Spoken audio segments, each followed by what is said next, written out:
Here are some great ideas to encourage long-term nature study observations.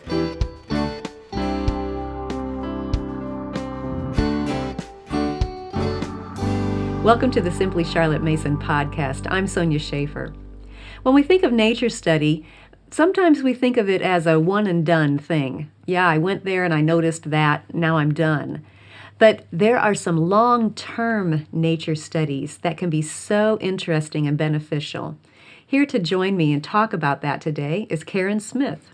Karen, we were discussing this recently about how you noticed some changes around you or even created those changes yourself and noticed that as a long-term nature study opportunity. Yes, I noticed those as an opportunity to study nature and what's going to happen over a certain amount of time or an indefinite amount of time, Yeah. as some cases may be. So, two examples. Okay. Several years ago, probably more than 15 years ago, we had a tree cut down that was growing right next to our fence. And the tree service left a 4-foot stump. And I recognize that as an opportunity to watch a stump decay over years. Wow. We've all walked through the woods and we see a decaying stump. Yes. But how many of us have had the opportunity to watch it from start to finish?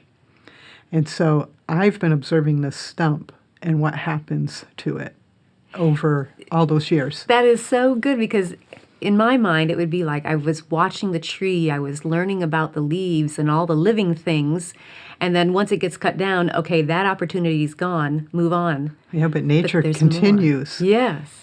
And so, in the case of that stump, insects move in, woodpeckers come to get the insects, the bark falls off, there's cavities that have been formed within just a natural decay in the woodpeckers, and other birds have checked it out as nesting sites, and of course chipmunks like to be on top of the stump because it gives them a nice observation platform.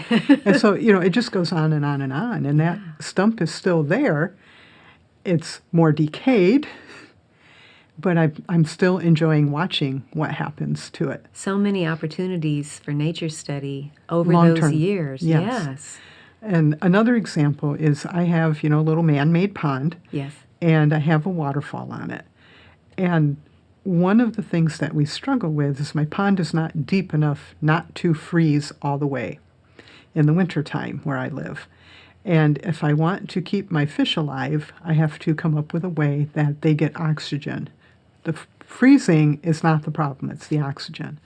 And so this year we have put bubblers in the pond to give them that oxygen that they need.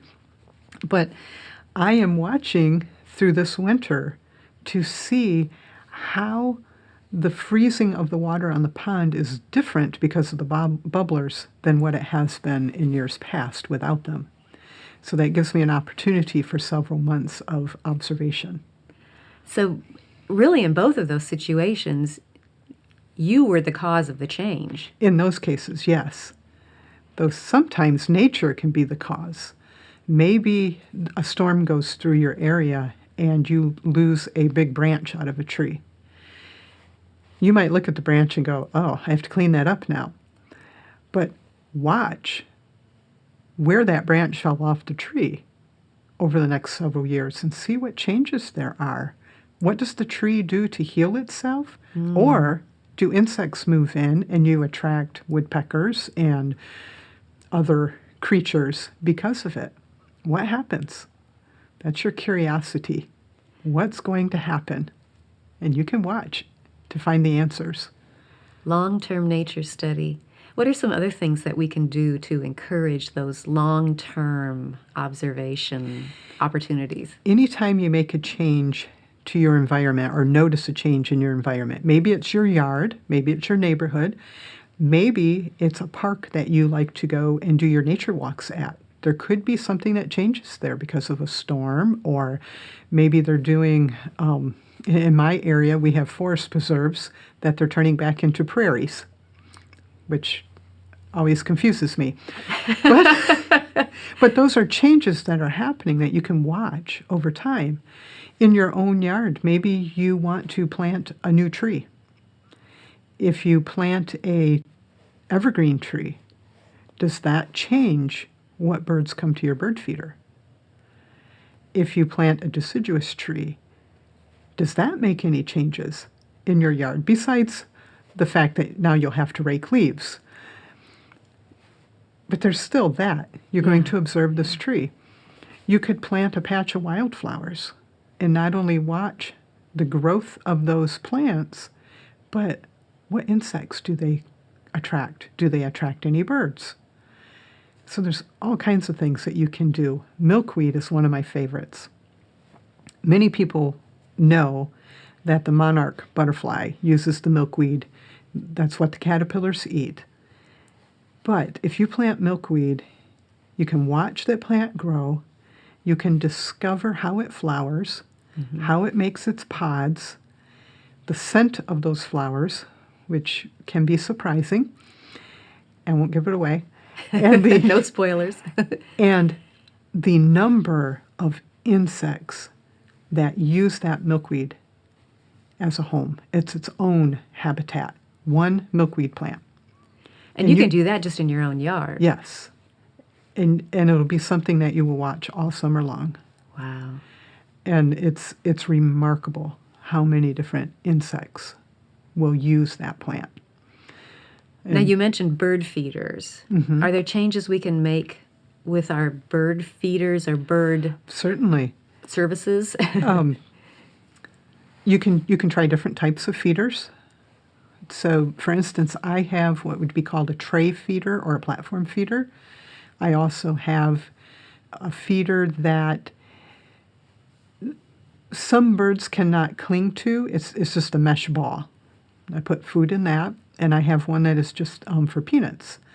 And so only certain types of birds can use some of those feeders. The tray feeder is free for anybody, the squirrels, the chipmunks, any bird that wants to come to it.